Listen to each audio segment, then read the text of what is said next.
We interrupt this program for a special news bulletin.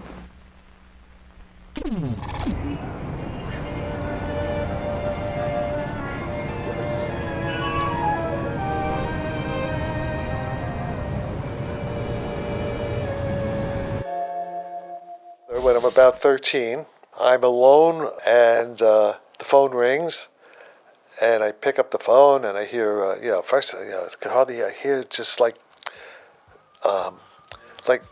coordinates, like numbers, like 7, 6, but in a strange voice. So it's like a computer, the metallic voice, and it says and identifies itself as a computer on board a flying saucer from the future. It's a time machine. And they said they are contacting young receptive minds that they want to teach their technology to. They want to teach their technology.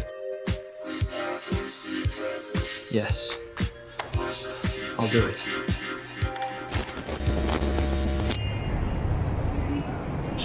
My next door neighbor, Sam Altman. His LLM, his whole business plan is going to go down the toilet bowl once we have our thing developed. Maybe through QX. 3 weeks later. Breaking news in San Francisco right now, where one person is under arrest accused of throwing a Molotov cocktail at the home of OpenAI CEO Sam Altman. We did just speak with a neighbor moments ago here, said he was concerned by what happened because he wasn't sure if he was a target. Just concerned, were they after him or were they after me? He says, again, it is very concerning that this happened. 11 people have either died or disappeared that have been close to this issue.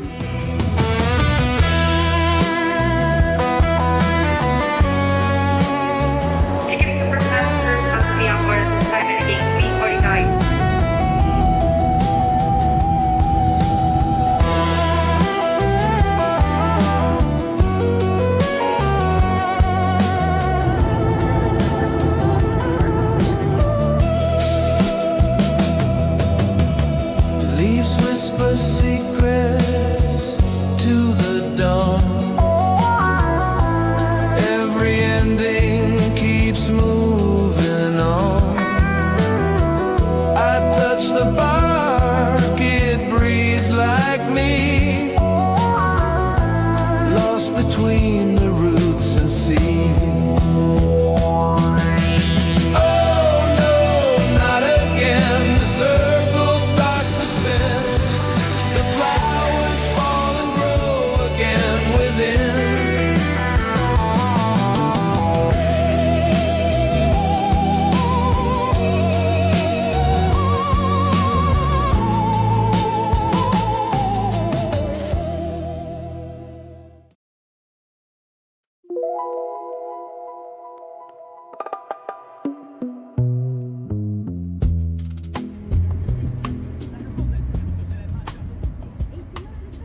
Here we are in Rome, Italy, out on a balcony at a beautiful place in Rome. I love this place. I just wanted to say hello to everybody. I will not be able to get certain people on camera, so you're gonna have to forgive me as we go. A lot of things going on, a lot of things happening. You guys are going to be seeing it in the States here momentarily. Trump administration releasing the first batch of UFO files within the past 30 minutes. These are the first photographs we have seen. The War Department publishing dozens of photographs. We've circled in red these UFOs. I want to warn people, though, this early stuff that we're seeing is not all of it. And this is just the tip of the iceberg. This release today, what you make of it, what you think is coming? Further documents will reveal a lot of the other information that I got access to in terms of forward intelligence on adversarial UAP programs. You said adversarial UAP programs. That's talking about other countries that may have recovered craft, kind of re-engineer it for their own purposes. Is that what you're talking about? Yes, sir. And there was also programs to detect and track UAP kind of outside the onion efforts over the years. I know you were in the age of disclosure. Marco Rubio's comments in that film, and wow. I mean, it makes it seem like a certainty that people that know, like yourself and Marco Rubio, that you guys know. Marco Rubio, haven't gotten an update yet. We just got settled in, so we're meeting with a bunch of people. Rubio was by far the most senior official who went on the record, on camera, demanding answers. Rubio believes the U.S. government has handed over these UFOs to private military contractors. He says those contractors know more about these crafts than the U.S. government. National security risk? Could be. But haven't gotten any word as to how things went with Marco Rubio. We sent him over there to talk to the Pope, so. Secretary of State Marco Rubio was at the Vatican this morning for a meeting with Pope Leo XIV. This morning, though, we understand they were supposed to have had a 30-minute closed-door meeting. We're waiting for lines to drop from that. Hi. Here we are. Here we are. In the heart of beautiful Rome. Yes, it's beautiful here. Dolce vita. Dolce vita. Andiamo. Yeah, andiamo. 8.5. Marcello Mastroianni. You know what I always play on my show? What? Your send me your the opera. Link. Send me the link. Your opera singing. Singing on your YouTube channel. There's a video of you singing. Yeah, but is it Fledermaus? A man had me arrested. Was it good production? Oh yeah, everyone loves it. Yeah, this was 1964 at Highfield Theater in Cape Cod, very close to Hyannisport. In fact, Jackie Kennedy came to. Did she really? Yeah, it was the year after the assassination. We're meeting with, the priests are here. So we're meeting with the Vatican priests. Oh, okay. Okay. And we're going to talk about AI. All right, listen. Yeah. I have a message for the Vatican. Yes, indeed. I have a message for the seriously. Yes. Let me explain. It's going to sound a little bit crazy, okay? The Sarfatti family, my family, has been involved with the papacy for hundreds of years. Yes. Samuel Sarfatti was the personal physician of Pope Julius II. He was Michelangelo's anatomy teacher. And the alleged story is that Pope Julius II asked Samuel Sarfatti to get Michelangelo to do the ceiling of the Sistine Chapel. You know, the creation of Adam? Yes. It's the two times. The creation of Adam, that's what, those are the two times. The hand of God is, the destiny matrix from the future, and that's a weak measurement. But there it is, back then, okay? Go back to Magenta, 1933 in Italy, in Mussolini, where there was the first Roswell crash. In fact, my grandfather's cousin, Margherita Sarfatti, was a close friend of Marconi and Mussolini, and they knew about that. At Cornell, Ivy League Cornell, I had a couple of professors. One of my professors was Mario Einaudi, who's is the first president of Italy. So that, and he was and guess what the course was? St. Thomas Aquinas political theory. So I got the highest grade in the class. Okay. The Catholic Church should know this. But this should be, we should make a big deal of this. This is, maybe you and I should collaborate on a paper or something to explain how Thomas Aquinas, who I studied a little bit, how St. Thomas Aquinas, his philosophy fits modern physics, also with Teilhard de Chardin. It's it really seems to work. So, all right. Was I clear about that? So I think this is, what's more important than this in terms of reconciling science and religion? If military use normally AI for defining scenarios, we are in AI for peace, we see, okay, using AI for peace scenarios instead of warfare scenarios. Okay, but it's always AI. There is no empirical data control.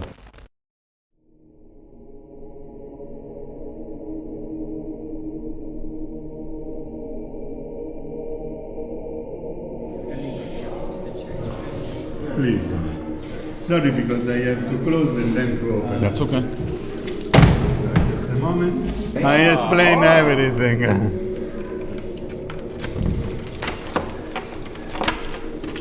So enter the church because I switch on the lights. So we are in the St. Pudenziana Basilic. Pudens was a senator, Roman senator, converted to Christianism by the apostle Peter and Paul. Because the house of Pudens was so large, he guested in his house both the apostle Peter and the apostle Paul. Of course, he was the more important converted to Christianism. After him, there is the emperor. And so, his house became a church house. At the end of this name, there is an altar. In this altar, there is a container, a glass container, in which there are the relics of a table. And according to this tradition, this table was used by Peter for celebrating the Mass.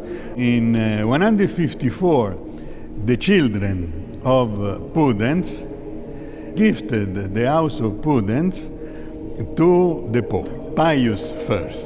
And so that in 161 became emperor of Rome Marcus Aurelius. He was the philosopher emperor. There is the systematic persecution of Christians. The martyr, more famous martyrs of this persecution during Marcus Aurelius was Saint Justinus. Saint Justinus is one of the fathers of the church. Often, this persecution against Christians is only for robbing the wealth. For this reason, this house of Pudens was destroyed. The date is 180s about. And over the house of Pudens, they built an elevated church. In 410 with Constantine, the Roman Empire was finishing. That is, for the first time, barbarians entered in Rome and destroyed a lot of buildings, and also a lot of Constantine churches or Constantine basilicas, but evidently not this. And so the Pope Innocentius I paid for making this mosaic. This mosaic, there is Christ. This mosaic is very important because it's a representation of the city of God of St. Augustine. According to Plato and to Aristotle, the barbarians, that is, the not Greeks, okay, are without soul, without rational soul, because have the rational soul also only the Greeks and then the Romans. On the contrary, what said Augustine in the City of God? He said that while in the city of humans, Rome, are persons, then subjects of rights, all the humans are persons. This is the basis of Western civilization.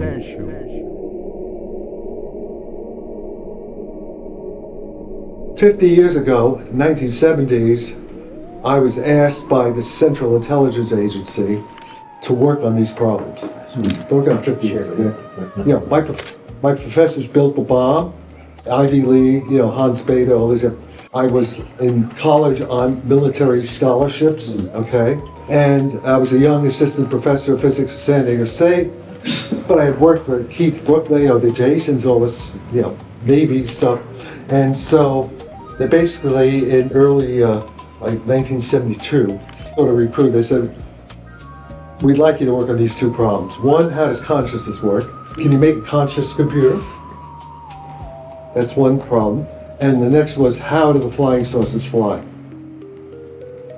Warp drive, with gravity. How do you control gravity? Can you control gravity with small amounts of energy? This was back already in the early 1970s.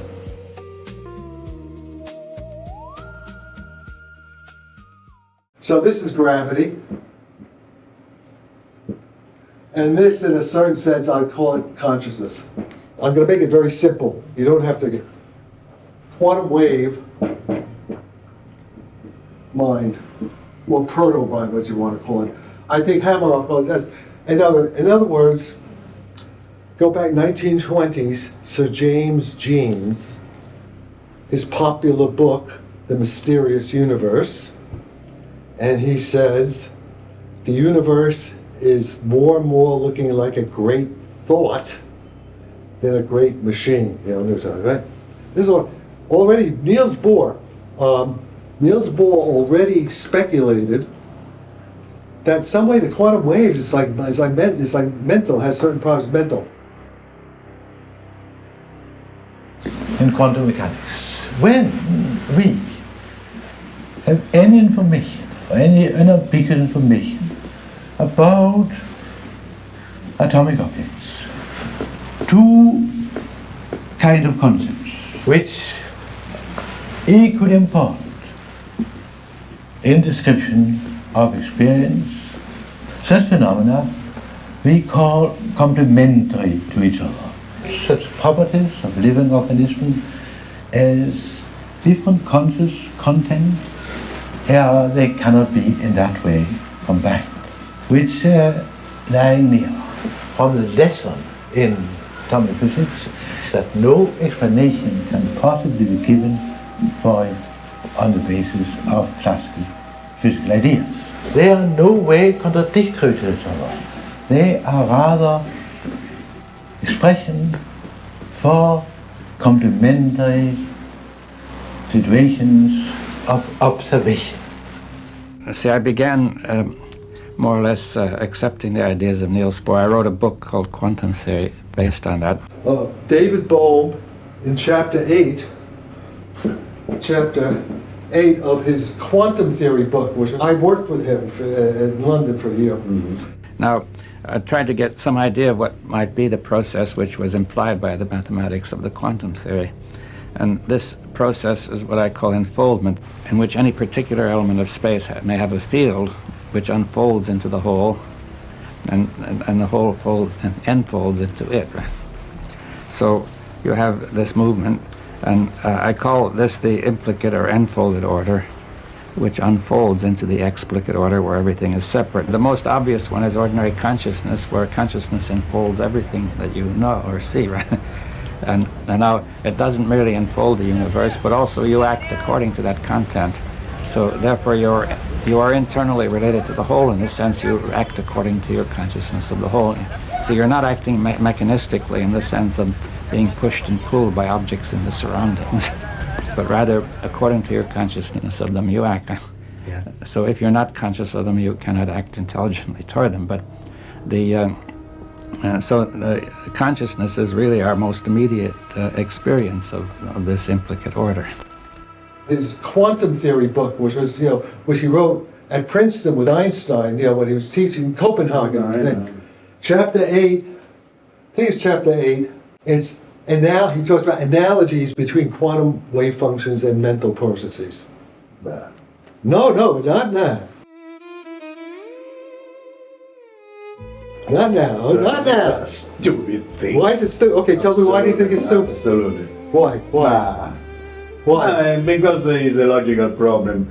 You don't need psi for generating information. You don't need what? You don't need psi for generating information in brain. Sorry. How do you know? No. How do you know? Because we are in quantum field theory. Yeah. Dissipative quantum field theory. Psi is linear. Psi is a linear equation. Oh no, but Pascal, it's nonlinear. What? Schrödinger is nonlinear? Yeah, no. Okay, we're not actually disagreeing. No, okay, just wait. Calm down. The real question, we have quantum theory is incomplete in the same way that general relativity is incomplete. We have a more general theory in which more general theory is quantum field theory. This is the more general theory, including gravitation field. Well, what is? Say. Repeat that. The fundamental theory is a quantum field theory, including gravitational field. Okay. What is interesting is your torsion. Yes, this is interesting in this case. For this reason, I want to know the equation. Okay. Which type of psi? It's no longer the psi or it's like this is like what's called a Gross-Pitievsky equation, like it's superfluid. It's a nonlinear term. It's not linear anymore. It's not unitary. It's non-linear, non-unitary theory. We call it post-quantum theory. It's not Schrödinger equation. Okay. For me, I repeat, what is interesting is your torsion. Yeah. Okay. Oh wait, I have to tell you, torsion is not the only. There are a few more torsion. Let me just finish. This is important for me because it's inside a quantum field theory approach also to gravitation. Yeah.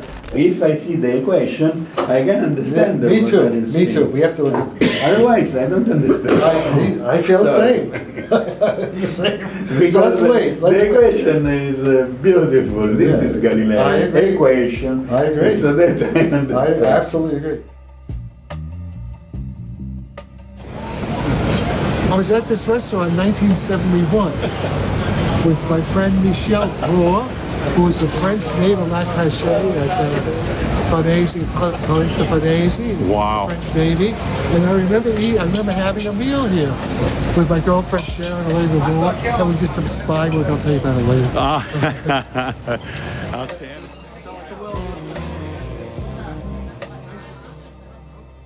I've gone through the documents today. I mean, I was just perusing through the disclosure documents. Yeah. There's been less disclosed in those documents than my interaction with, your group, your entire group of people. Yeah. You know? I've gained more knowledge about the truth about UAP technology. Well, that's because all these people in the government are totally clueless about the physics that explains it. If you don't have an understanding, it's all like meaningless and mysterious, and they don't know. Sure. But I'll tell you, the Russians understand it better than our guys do.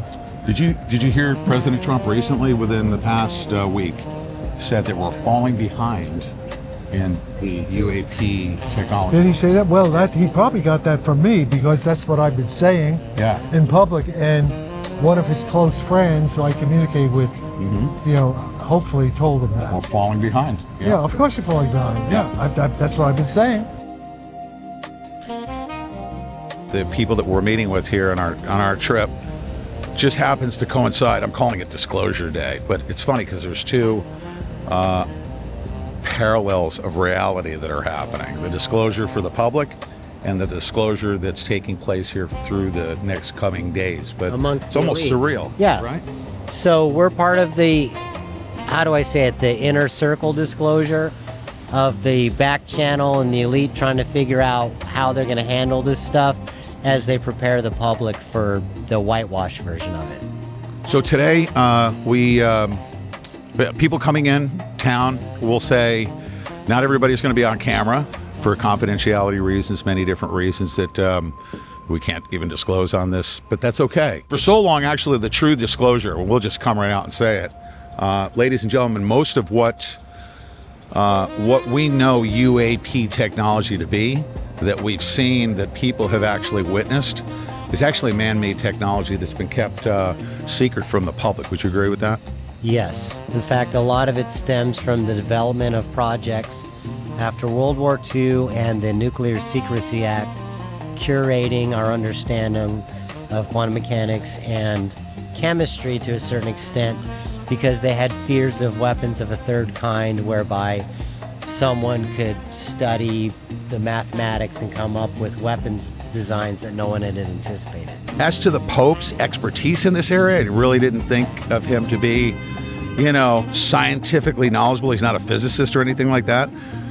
But I saw that his team that's behind him, that's going to be advising him on this encyclical, it's called, that he's going to be delivering on the 15th, is he's surrounded by a group of experts. I'm starting to understand that post-quantum encryption on the internet is necessary, because most people would be... Because of quantum computers, AI, and supercomputers, we need a whole new methodology for cryptography, basically because everything we're doing now was originated in the 1970s, and we need to get everything upgraded. Everyone's going to be impacted by this, by what happens coming out of this meeting. And I'm going to, I don't know this personally in firsthand, but it's a statistical impossibility that Marco Rubio came out here to just talk about, the price of tea in China.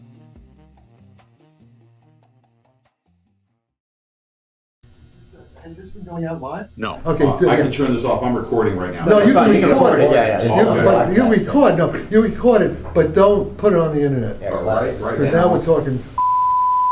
We are experiencing technical difficulties. Please stand by. We'll return to our program shortly. This you can film if you want. This you can film. We're not talking about the classified Italian. The weapons, in field theory, both classical and quantum, is the far field and the near field. Okay, weapons is far field. Near field are virtual particles.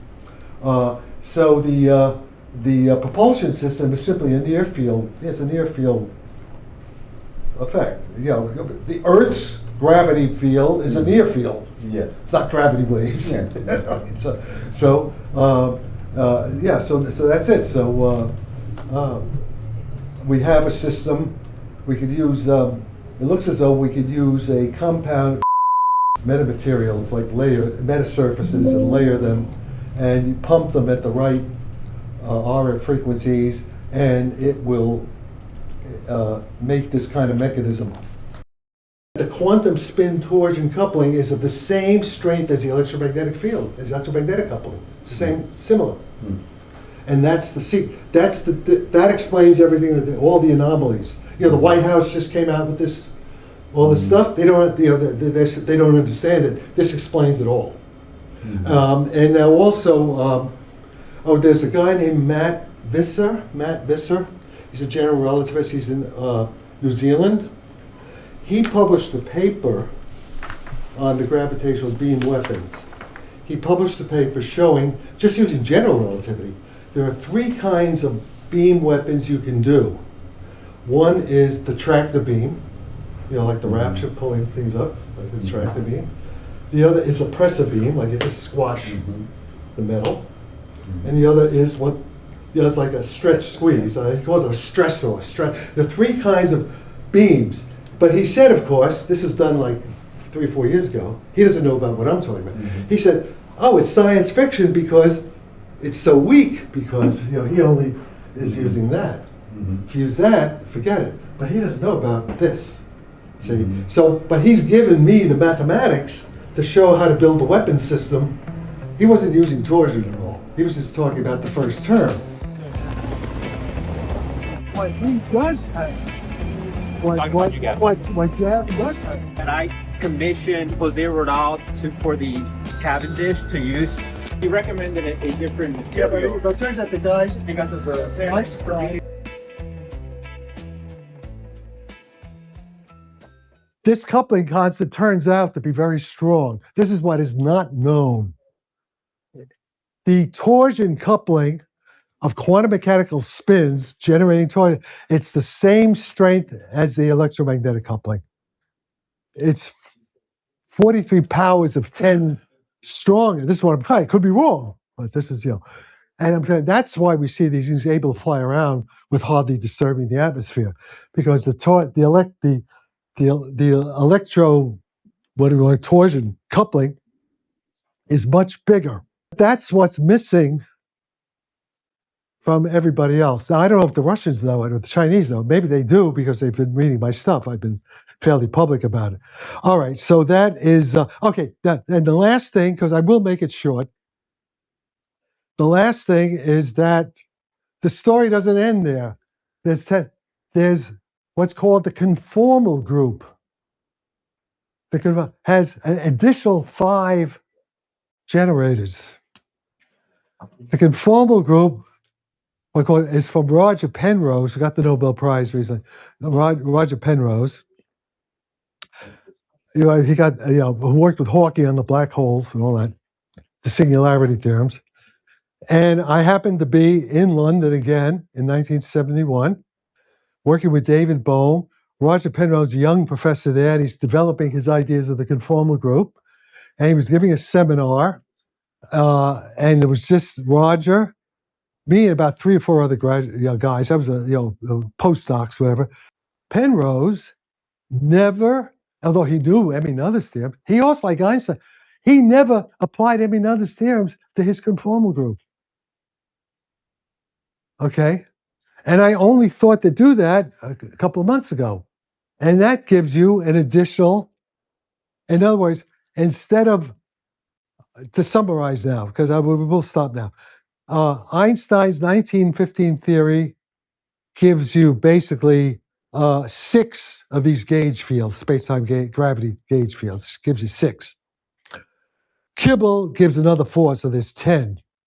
But now they're 15, and which are going to be relevant, okay? So we're at the point now of exploring what are these additional fields, how are they fitting into the UFO problem?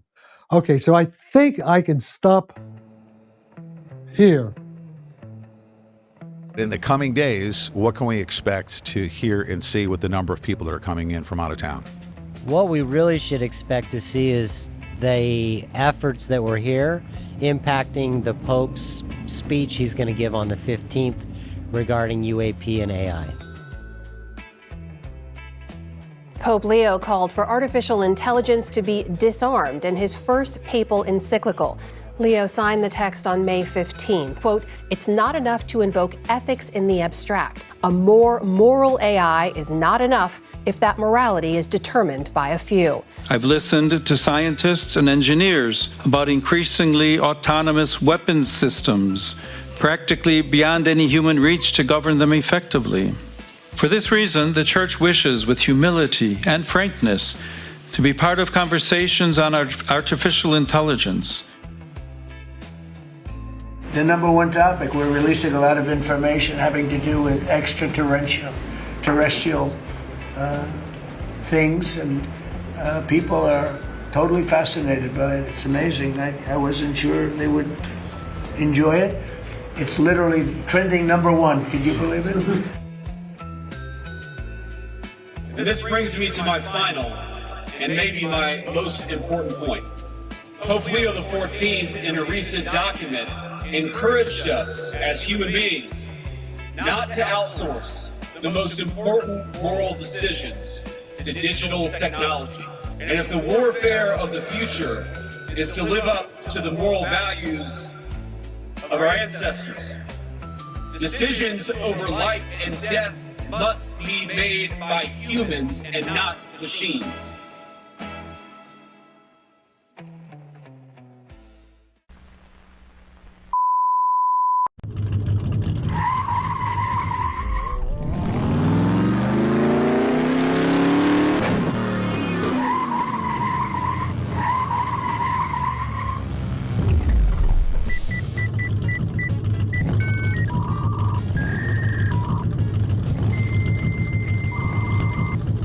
Here's the thing, if you're encrypting forward in time, like the time reverse image is decrypting, which is what you're saying. So the point is, I think that'll work, superposing both your forward and backward in time data. Okay, so that's good. All right, good. So, all right, so I'll see you soon.